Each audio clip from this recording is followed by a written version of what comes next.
ഇന്നാ ഖലഖനൽ ഇൻസാന മിൻ നുത്ഫത്തിൻ അംശാജ് നബ്തലീഹി ഫജഅൽനാഹു സമീഅൻ ബസീറാ. അല്ലാഹുവിന്റെ ഖുർആൻ പരിചയപ്പെടുത്തുന്നു, ഇന്നാ ഖലഖനൽ ഇൻസാന. അല്ലാഹ് പറയുന്നു, കേവലം ഒരു തുള്ളി ബീജത്തുള്ളിയിൽ നിന്നാണ് ഞാൻ മനുഷ്യനെ സൃഷ്ടിച്ചത്. അവന്റെ ഉമ്മയുടെ ഗർഭാശയത്തിലൂടെ ഭൂമുഖത്തേക്ക് കടന്നു വന്നപ്പോൾ അവന്റെ മാതാപിതാക്കൾ പറയുന്നതാണ് അവന്റെ ലോകം. നന്മയും തിന്മയും തിരിച്ചറിയാൻ കഴിയില്ല.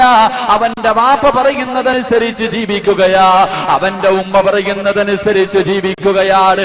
അവനിങ്ങനെ വർഷങ്ങളോളം ജീവിച്ചു കൊണ്ടിരിക്കുമ്പോൾ അല്ലാഹുവിന്റെ പരിശുദ്ധ ഖുർആൻ പറയുന്നു, ഒരു ദിവസമുണ്ടല്ലോ, ഒരു സുപ്രഭാതം പൊട്ടിവിടരുമ്പോൾ അവന് കാണാനുള്ള കാഴ്ചയുണ്ടാകുകയാ, ചിന്തിക്കാനുള്ള കഴിവുണ്ടാവുകയാ. അവനങ്ങോട്ട് പ്രായപൂർത്തിയാകുമ്പോൾ അല്ലാഹുവിന്റെ ഖുർആൻ പറയുകയാ, ഇന്നാ ഹദൈനാഹു സബീല ഇമ്മാ ശാകിറൻ വ ഇമ്മാ കഫൂറാ. നമുക്ക് ഓരോരുത്തർക്കും പ്രായപൂർത്തിയാകുന്നത് വരെ നമ്മുടെ മാതാപിതാക്കൾ പറയുന്നതനുസരിച്ച് അന്ന് നന്മ ചെയ്താലും തിന്മ ചെയ്താലും അവർക്കുള്ളതാണ്. ഈ പ്രായപൂർത്തിയാകണ സമയത്ത് പടച്ചവൻ വിളിച്ചിട്ട് പറയണ, എടാ ചങ്ങായി, ഇത് സ്വർഗത്തിലേക്കുള്ള വഴി, ഇത് നരകത്തിലേക്കുള്ള വഴി. ഇതിലെ കാണുന്ന വഴിയിലൂടെ ഇന്നാ ഹദൈനാഹു സബീല ഇമ്മാ ശാകിറൻ, എന്റെ അനുഗ്രഹങ്ങളൊക്കെ പേടിച്ചിട്ട് എനിക്ക് നന്ദി കാണിച്ചിട്ട് നടന്നു പോയ സ്വർഗത്തിൽ പോകാം. ഇത് നരകത്തിലേക്കുള്ള വഴി. ഇതിലെ പോയാൽ നിനക്ക് കള്ളു കുടിക്കാം, പെണ്ണു പിടിക്കാം, എന്ത് വേണമെങ്കിലും ചെയ്യാം, ഒരുത്തനും നിന്നോടൊന്നും ചോദിക്കൂല. പക്ഷെ ഇതിന്റെ അവസാനം നരകമാണ്. നീ ബുദ്ധിയുള്ളവനല്ലേ, എന്ത് വേണമെങ്കിലും തിരഞ്ഞെടുക്കാൻ അല്ലാഹ് നമ്മളോട് പറഞ്ഞിരിക്കുന്നു. നമ്മൾക്ക് ബുദ്ധിയുണ്ടല്ലോ, പടച്ചവൻ നമ്മളോട് പറയണ, എടാ രണ്ട് വഴി, ഇത് സ്വർഗം ഇത് നരകം, നീ തിരഞ്ഞെടുത്തിട്ട് പോ. ഈ കാര്യം എനിക്ക് നിങ്ങളോട് പറയാനുണ്ട്. ഈ രണ്ട് കാര്യവും എനിക്ക് പറയാം, നിങ്ങൾ തിരഞ്ഞെടുക്കും. അള്ളാഹു കാര്യം മനസ്സിലാക്കാൻ ഭാഗ്യം നൽകി അനുഗ്രഹിക്കുമാറാകട്ടെ. അതുകൊണ്ട് എന്റെ പ്രിയമുള്ള സഹോദരങ്ങളെ, എന്താണ് നരകം?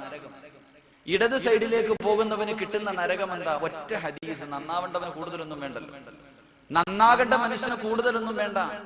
നരകത്തെ കുറിച്ച് ഒറ്റ ഹദീസ് മതി. മഹാനായ മൂസാ നബി അലൈഹിസ്സലാം ഇങ്ങനെ നടന്നു പോകുമ്പോ ശൈത്താനെ കണ്ടപ്പോ ശൈത്താൻ മൂസാ നബിയോട് പറഞ്ഞു, അല്ല നബിയെ, ഞാൻ ഒരുപാട് തെറ്റുകളൊക്കെ ചെയ്തു പോയി, എനിക്കൊന്ന് തൗബ ചെയ്യണമെന്ന് തോന്നുന്നു, എനിക്കൊന്ന് തൗബ ചെയ്യണമെന്ന് ആഗ്രഹമുണ്ട്. നിങ്ങൾ ദുആ ചെയ്ത പ്രവാചകന്മാരുടെ ദുആ സ്വീകരിക്കുമല്ലോ, ഒന്ന് അള്ളാഹിനോട് ദുആ ചെയ്യാം. മൂസാ നബി ഇസ്ലാമിന്റെ മനസ്സിൽ ഒരു ചിന്ത, അല്ലാഹ് ശൈത്താൻ നന്നാവാൻ പോവാ, ഇനി എന്താ? ശൈത്താൻ നന്നായി കഴിഞ്ഞാൽ പിന്നെ സർവ്വരും സ്വർഗത്തിൽ പോലും നന്നാവാൻ പോവാണ്. ശൈത്താൻ അങ്ങനെ മൂസാ നബിക്ക് വല്ലാത്ത സന്തോഷം. മൂസാ നബി അള്ളാഹിനോട് ദുആ ചെയ്തു. ശൈത്താൻ പിന്നീട് ഒരു അവസരത്തിൽ കണ്ടപ്പോൾ ചോദിച്ചു, മൂസ, അള്ളാഹ് എന്ത് പറഞ്ഞു എന്റെ തൗബയെ കുറിച്ച്? ആ അവസരത്തിൽ മൂസാ നബി അലൈഹി സ്വലാം ശൈത്താനോട് പറഞ്ഞു, എത്ര എടാ ചങ്ങാതി, അള്ളാഹ് പറഞ്ഞു നിന്റെ തൗബ സ്വീകരിക്കാൻ ഒരു കണ്ടീഷൻ ഉണ്ട്. എന്താ കണ്ടീഷൻ? അത് ആദം നബി അലൈഹി സ്വലാമിന്റെ ഖബറിന്റെ മുന്നിൽ പോയി നീ ഒന്ന് സുജൂദ് ചെയ്യണം. ശൈത്താൻ തിരിഞ്ഞു എന്നിട്ട് പറയാ, ആദം നബി ജീവിച്ചിരുന്നപ്പോ അള്ളാഹ് നേരിട്ട് എന്നോട് പറഞ്ഞു സുജൂദ് ചെയ്യാൻ, അന്ന് ഞാൻ ചെയ്തിട്ടില്ല, ഇന്നയായി പോടാ ചങ്ങായി. അപ്പൊ എന്താ പറഞ്ഞ, ഈ പറയുന്ന കാര്യം മനസ്സിലാക്കാനുള്ള മനസ്സ് കാണിച്ച സ്വർഗത്തിൽ പോകാം, ഇല്ലെങ്കിലും അവന്റെ കൂടെ പോകാം. ഇഷ്ടമുള്ളത് തിരഞ്ഞെടുക്കുക. അല്ലാഹു ഭാഗ്യം നൽകി അനുഗ്രഹിക്കുമാറാകട്ടെ. എന്താ നരകം? എന്താണ് നരകം? അല്ലാഹുവിന്റെ പ്രവാചകൻ സല്ലല്ലാഹു അലൈഹി വസല്ലമ തങ്ങള് സ്വഹാബത്തിന് ഉപദേശം നടത്തിക്കൊണ്ടിരിക്കുമ്പോൾ, അല്ലാഹുവിന്റെ പ്രവാചകനും സഹാബാക്കളും ഇരിക്കുമ്പോൾ അബൂ ഹുറൈറ റളിയല്ലാഹു തആല അൻഹു റിപ്പോർട്ട് ചെയ്യുകയാണ്, ഇദാ സമിഅതു വജബതൻ, പെട്ടെന്നൊരു ശബ്ദം കേൾക്കുകയാ. പല സഹാബത്തും ബോധരഹിതരായി വീണുപോയി. മറ്റുള്ള സഹാബാക്കൾ പേടിച്ച് വിറച്ച് കരഞ്ഞുകൊണ്ടിരിക്കുകയാണ്. വല്ലാത്ത ഭയാനകമായ ശബ്ദം കേട്ടുകൊണ്ട് കരഞ്ഞുകൊണ്ടിരിക്കുന്ന സഹാബത്തിനോട് അല്ലാഹുവിന്റെ പ്രവാചകൻ ചോദിക്കുന്നു, യാ സഹാബ അതദ്റൂന മാ ഹാദാ, എന്താ ശബ്ദം കേട്ടതെന്നറിയുമോ? അല്ലാഹുവിന്റെ റസൂലിനോട് സഹാബത്ത് പറയുകയാ, അല്ലാഹു വ റസൂലുഹു അലം നബിയേ, നിങ്ങൾക്കറിയില്ല നബിയേ.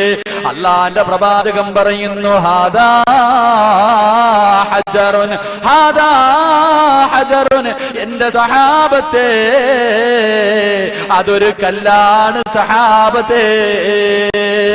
ഏത് കല്ലാണെന്നറിയുമോ? റുമിയതു ബിഹി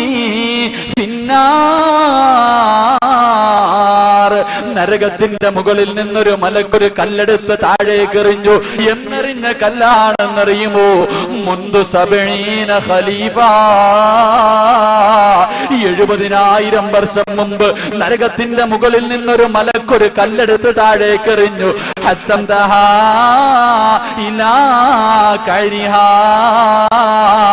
ആ കല്ല് താഴെ വന്ന് വീണ ശബ്ദമാ സ്വഹാബത്തെ നിങ്ങളിപ്പോൾ കേട്ടതെന്ന് ഷഫീഉനാ റസൂലുള്ളാഹി സല്ലല്ലാഹു അലൈഹി വസല്ലമ തങ്ങൾ പറയുന്നു, 70,000 വർഷം മുമ്പ് ഒരു മലക്ക് നരകത്തിന്റെ മുകളിൽ നിന്ന് ഒരു കല്ലെടുത്ത് താഴേക്കിട്ടു.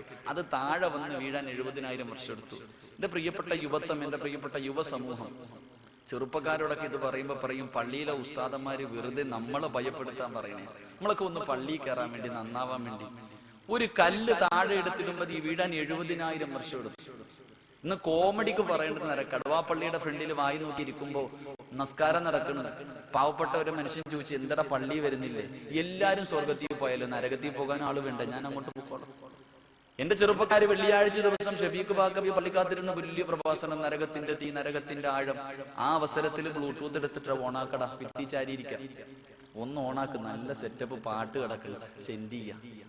നരകത്തെ കുറിച്ച് പറയുമ്പോ ഇവൻ ചിരിക്കുന്നു, കളിക്കുന്നു, തമാശ പറയുന്നു. എന്റെ പ്രിയപ്പെട്ട സഹോദരങ്ങളെ, നിങ്ങളൊക്കെ കളിച്ചു, നിങ്ങളൊക്കെ തമാശ പറഞ്ഞോ, നിങ്ങളൊക്കെ പുച്ഛിച്ച് തള്ളിക്കോ. പക്ഷേ അല്ലാഹുവിന്റെ ഖുർആൻ പറയുകയാണ്, അല്ലാഹുവിന്റെ പരിശുദ്ധ ഖുർആൻ പറയുന്നു, വഇദാ റഅതഹും മിൻ മകാനിൻ ബഈദ്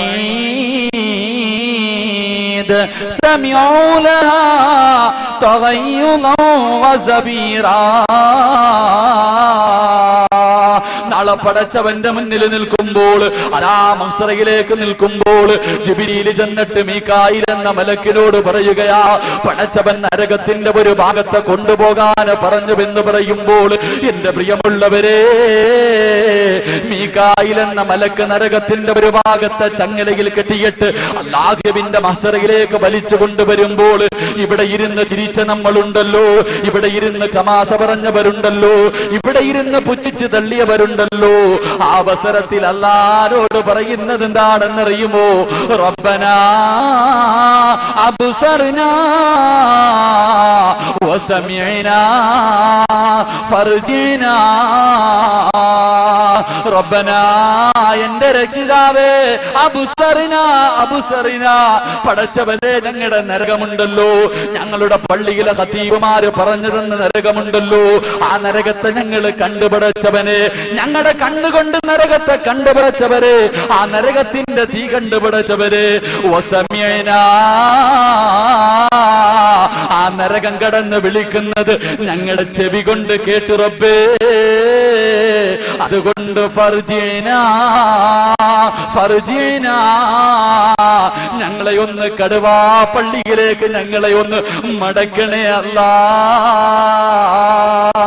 ഞങ്ങളുടെ നാട്ടിലേക്ക് ഞങ്ങളെ മടക്കിയാല്, ഞങ്ങളുടെ നാട്ടിലേക്ക് ഞങ്ങളെ മടക്കിയാൽ, എന്റെ പ്രിയമുള്ളവരെ, ഉച്ചയ്ക്ക് പോലും പള്ളിക്കകത്ത് കയറാത്തവൻ പറയുകയാ, അല്ലാഹുവേ, പള്ളിക്കകത്ത് പോയിരുന്ന് തഹജ്ജുദ് നിസ്കരിക്കാൻ പടച്ചവരെ, ദിക്റുകൾ പറയാൻ പടച്ചവരെ, ഖുർആൻ ഓതാൻ പടച്ചവരെ. എന്റെ കടുവയിലുള്ള പെങ്ങള് പറയുകയാ, എന്റെ വീട്ടില് TV ഇല്ല പടച്ചവരെ, എന്റെ വീട്ടില് കേബിൾ ഇല്ല പടച്ചവരെ, റിമോട്ട് പിടിച്ച് കൈകൊണ്ട് തസ്ബീഹ് പിടിക്കാൻ പടച്ചവരെ, ഫർജീനാ, എന്നെ ഒന്ന് മടക്കണേ അല്ലാ. അവിടെ ചെന്നിട്ട് പറയാ, പടച്ചവനെ ഒന്ന് മടക്ക. എല്ലാം നേരിട്ട് കാണുമ്പോ അള്ളാൻ അറിയില്ലേ നമ്മുടെ സ്വഭാവം, പടച്ചവൻ അറിയില്ലേ. അല്ല എന്താ പറയാ, അല്ല തന്റെ മലക്കുകളെ വിളിച്ചിട്ട് പറയുമത്രേ, ഖുദൂഹു ഫഉല്ലു സുമ്മൽ ജഹീമ സല്ലു സുമ്മ ഫീ സിൽസിലത്തിൻ ദറുഹ 70 ദിറ. മലക്കുകളെ ഒരു പരിഗണന ഇവനോടൊന്നും കാണിക്കില്ല, ഇവനോടൊന്നും ഒരു കരുണയും കാണിക്കേണ്ട ആവശ്യമില്ല. നിങ്ങൾ നിങ്ങളെ പണി നടത്ത്, ചങ്ങലയിലെടുത്ത് കെട്ടിയിട്ട് വലിച്ച് നരകത്തിലേക്ക് എറിയാൻ അല്ല പറയുമെന്ന് പരിശുദ്ധ ഖുർആൻ. എന്റെ പ്രിയമുള്ള സഹോദരങ്ങളെ, നന്നാവേണ്ടവൻ ഇത്രയും മതി, കൂടുതലൊന്നും ആവശ്യമില്ല. ഇതാണ് നരകം. പോകേണ്ടവര് പോകും, അല്ലാത്തവർ സ്വർഗത്തിലേക്ക് നടന്നു പോകും. അള്ളാഹു സ്വർഗത്തിൽ പോകുന്നവരുടെ കൂട്ടത്തിൽ ഉൾപ്പെടുത്തി അനുഗ്രഹിക്കുമാറാകട്ടെ. എന്താ സ്വർഗം? എന്താ സ്വർഗം? സ്വർഗമുണ്ട്. സ്വർഗം എന്താണ്? സ്വർഗത്തെ കുറിച്ച് ഇന്നലെ സ്വർഗത്തിലെ ഒരു മുന്തിരിക്കുലയെ കുറിച്ച് പറഞ്ഞു. സ്വർഗം ഇരിക്കുന്നത് അവിടെ ആകാശത്തിലെ ഭൂമിയില. സ്വർഗം എവിടെ ഇരിക്കണേ? സ്വർഗം ഉണ്ടല്ലോ, എവിടെ ഇരിക്കണേ? ആകാശത്തിലാ, ഭൂമിയിലാ? എന്താ ചങ്ങാതി, സ്വർഗം എവിടെ ഇരിക്കണേ? ആകാശം. എവിടെ ഉണ്ട് സ്വർഗം? ഇരിക്കുന്നത് ആകാശത്തിലാണ്. സ്വർഗം ഇരിക്കുന്നത് ആകാശത്തിലാണ്. അള്ളാഹുവിന്റെ പ്രവാചകൻ സല്ലല്ലാഹു അലൈഹി വസല്ലമ തങ്ങൾ പരിശുദ്ധ ഖുർആൻ പറയുന്നു, മുകളിലോട്ടുള്ള വസ്തുക്കളുടെ ഏറ്റവും അവസാനം സിദ്റത്തുൽ മുൻതഹ. സിദ്റത്തുൽ മുൻതഹയാണ് മുകളിലോട്ടുള്ള, ആകാശത്തിന്റെ മുകളിലോട്ടുള്ള വസ്തുക്കളുടെ ഏറ്റവും അവസാനത്തെ സാധനം. എന്താണ് സിദ്റത്തുൽ മുൻതഹ? അള്ളാന്റെ ഖുർആൻ പറയും, ഇൻതഹ ജന്നത്തുൽ മഅവ. അതിന്റെ മുകളിലാണ് സ്വർഗം. അപ്പൊ ആകാശത്തിലാണ് സ്വർഗം. അള്ളാഹുവിന്റെ പ്രവാചകൻ സല്ലല്ലാഹു അലൈഹി വസല്ലമ തങ്ങൾ ഇമാം മുസ്ലിം റഹ്മഹുല്ലാഹ് റിപ്പോർട്ട് ചെയ്ത ഒരു ഹദീസിൽ കാണാം, സ്വർഗത്തിൽ ഒരു മരമുണ്ട്. സ്വർഗത്തിൽ ഇന്ന ഫിൽ ജന്നത്തി ലശജറത്തുൻ, സ്വർഗത്തിൽ ഒരു തണൽ വൃക്ഷമുണ്ട്. കടുവാപ്പള്ളിയിലുള്ള നിങ്ങൾക്ക് മനസ്സിലാവുന്ന രീതിയിൽ പറഞ്ഞാൽ, ഈ നാട്ടിലുള്ള ഏതെങ്കിലും ഒരു ചെറുപ്പക്കാരൻ, അല്ലെങ്കിൽ ഏതെങ്കിലും ഒരു സഹോദരൻ, അല്ലെങ്കിൽ ഏതെങ്കിലും ഒരു സഹോദരി ഇന്ന് ലോകത്ത് ഏറ്റവും കൂടുതൽ സ്പീഡിൽ സഞ്ചരിക്കുന്ന ഒരു വാഹനം തിരഞ്ഞെടുത്തിട്ട് സ്വർഗത്തിലെ ഒരു മരത്തിന്റെ ചുവട്ടിലൂടെ സഞ്ചരിക്കുക. എത്ര നാള്? അള്ളാന്റെ റസൂൽ പറയുന്നു, 100 സന, 100 വർഷം സഞ്ചരിച്ചാലും ലാ യഖ്തഉഹ, സ്വർഗത്തിലെ ഒരു മരം വിട്ടുകിടക്കാൻ കഴിയില്ലെന്ന് ഷഫീഖുനാ റസൂലുള്ളാഹി സ്വല്ലല്ലാഹു അലൈഹി വസല്ലം. ഇത് ഞാനാ പറഞ്ഞിരുന്നെങ്കിൽ പറയായിരുന്നു, ഇതൊക്കെ ഇച്ചിരി ഓവർ അല്ലേ എന്ന്. അബൂജഹൽ ഉണ്ടല്ലോ, അബൂജഹൽ പ്രവാചകന്റെ ഏറ്റവും വലിയ ശത്രുവാണ്. ആ ചങ്ങാതി എന്നെ പറയായിരുന്നു, മുഹമ്മദ് സത്യമേ പറയത്തുള്ളൂ. അപ്പൊ അള്ളാന്റെ റസൂല് പറയുന്നു, സ്വർഗത്തിലെ ഒരു മരത്തിന്റെ വലിപ്പം 100 വർഷം സഞ്ചരിച്ചാലും തീരില്ല.